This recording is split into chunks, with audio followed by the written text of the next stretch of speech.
Si Ombudsman Jesus Crispin Rimulya nanindigang seryoso sa inihandang plunder case laban kina dating House Speaker Martin Romualdez at Senator Chis Escudero. Humapa tayo ng karagdagang detalye dyan sa pag-ulat ni Bombo Grant Hilario.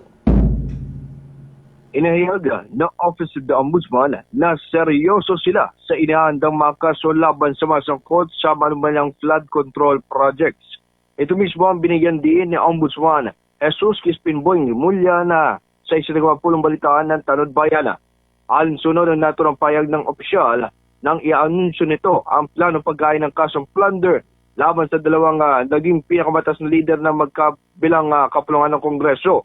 Umugulong anya ang kanilang preparasyon upang makasuhan ng plunder sina former House of Representatives Speaker Martin Romualdez at former Senate President Chis Escudero.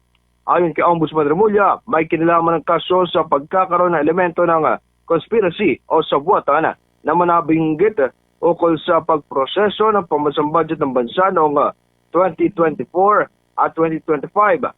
Plano at inaasahan may ihain na ng formalang kasong plunder laban sa mga dating leader ng Kongreso sa susunod na buwan ng Mayo. Ating pakinggan si Ombudsman Jesus Crispin Rimulya.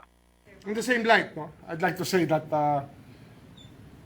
we have been seriously preparing a case of plunder against former Speaker Martin Romualdez and former Senate President Chis Escudero.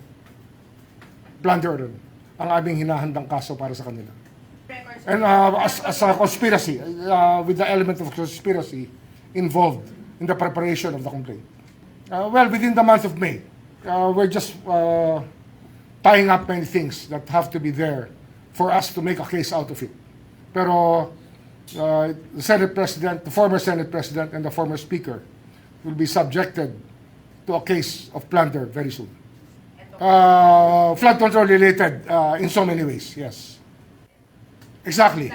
It's actually the way that the budget was passed upon by the two houses and how many things have been implemented because of that. Nang matanong naman ang opisyal kung ano ang nagtulak sa Tanod Bayan para mabuo ang kaso plunder, tumanggi ng ilahad pa ito ni Ombudsman Rimulya. Get niya, base ang kasong isasampal laban kina Representative Romualdez at Senador Escudero sa mga pahayagan ng mga tumestigo sa naganap na investigasyon ng Senado. Muli si Ombudsman Jesus Crispin Rimulya. Now you'll get it later on when we explain the facts. Makukuha nyo yan. Madaling maintindihan. Actually, narinig nyo na yung istorya eh. Narinig nyo na yung istorya mula sa mga testigo dati sa Senate. And if you think about it, there was a conspiracy to commit plunder. I think you can put everything together.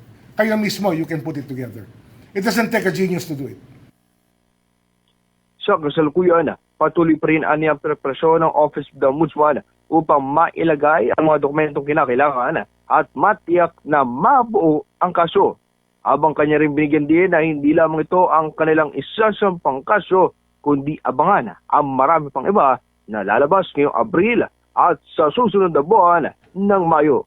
Nagulat live para sa Yes, Bombo Genesis. Before itong naging revelasyon ni Ombudsman Rimulya, may nababanggit siya mga 2 weeks ago yata, no, na magiging mas mainit ang summer season ngayon. So part ito doon sa kanyang naging statement noon na yon. Wala siyang sumunod na mensahe patungkol riyan sa sinabi niyang mas lalong iinit yung tag-init. Ngunit ngayon ay pinangalanan niya yung mga opisyal na kanyang kakasuhan ng plunder katulad ni former House Speaker Martin Romualdez at ni former Senate President Chis Escudero. Kung maalala na sinabi niya nung nakaraan na magsasabi na lamang siya ng pangalan ng kung ito'y masasampa na bilang kaso. Ngunit ngayon ating nasaksihan na ang kanyang pag-anunsyo ng mga sasampa ng plunder at hindi lamang ito Bombo Genesis sapagkat sinabi niya din na mas marami pang mga kasong lalabas o lilitaw ngayong Abril at abangan din lalo na sa buwan ng Mayo. Bombo Genesis. Okay, maraming salamat, Bombo Grant. Nagulat live para sa Bombo Network News ito si Bombo Grant Hilario and this is Bombo Radio Philippines, the #1 and most trusted source of news and information. Basta Radio Bombo! For the most trusted source of news and information, visit our website at www.bomboradio.com. Follow us on Bombo Radio mobile app, Facebook, YouTube, TikTok, and X, formerly Twitter. Like, share, and stay connected. Anytime, anywhere.